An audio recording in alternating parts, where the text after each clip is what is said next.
Туршилт 5. Энэ туршилтаар хатуу биед дулаан хэрхэн дамждгийг судалж, материалуудын дулаан дамжуулалтыг харьцуулж үзэх болно. Сайн байцгаана уу?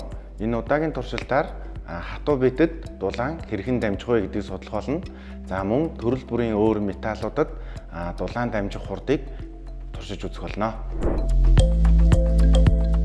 За энэ удаагийн туршилтанд газандын урт саваа, за халбаг, за тэгээд тос, за ийм хадааснууд, за төрөл бүрийн өөр материалаар хийгдсэн саваа хэрэглэгдэх болно.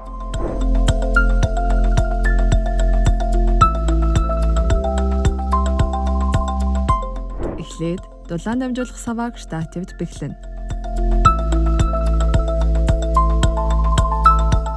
Дараа нь тосноос ижил хэмжээтэйгээр хадаасны 5 давч саваан нааш тогтооно. Хадаас болон тосны хэмжээнүүд ижил байх хэрэгтэй бөгөөд ингэснээр туршилтын үр дүн үнэн зөв гарах болно. Газандын асааж савааны нөгөө зүрт байрлуулна.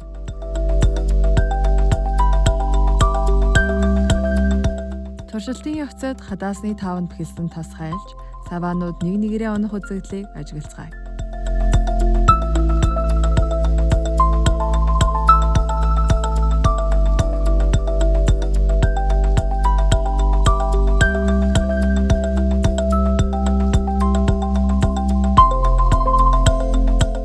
Дулааны энерги нь халуун хэсгээс хүйтэн хэсэг рүү шилждэг. Металл савааны халааж байгаа хэсгийн атомуудын хэлбэлзэх хөдөлгөөн нэмэгдэж, хөрш атомуудтайгаа мөргөлдөж эхэлнэ. Энэ замаар атомуудын хэлбэлзэх хөдөлгөөн хатуу биеийн хүйтэн хэсэг рүү шилжих бөгөөд дулааны энерги зөөгдөх болно. Одоо өөр материалуудад дулаан дамжуулалт хэрхэн явагдаж байгааг судалцгаая.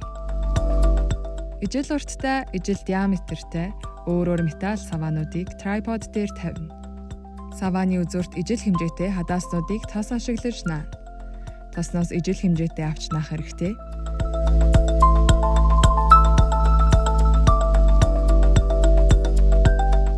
Газандын асааж туршилтыг ажиглацгаая. Хадааснуудыг наасан тос хайлж, хадааснууд нэг нэгээрээ унах болно. Хадаас бүрийн унсан хугацааг тэмдэглэж авч үснэгтэд тэмдэглэцгээе.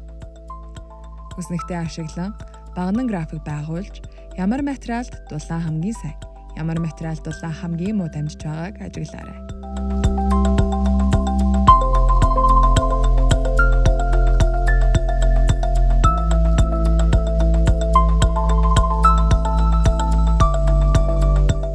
Графикаас харахад никель материалд дулаан хамгийн муу дамждаг нь харагдаж байна.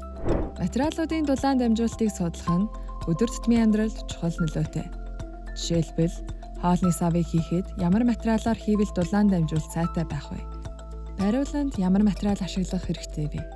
Ижлэгэн материалаар хийвэл яах вэ? Гэх мэт асуудлуудыг бодож үзээрэй. Энэ удаагийн туршилтаар хатуу биедэд дулаан хэрхэн дамжиж байгааг үзлээ. За хатуу биетүүдэд дулаан дамжихдаа өөр хурдаар дамждаг байх нь. За хамгийн хурдан дулаан дамждаг нь болохоор зис байлаа. За хамгийн удаан дулаан дамждаг материал бол никель гэдэг нь туршилтаас харагдлаа.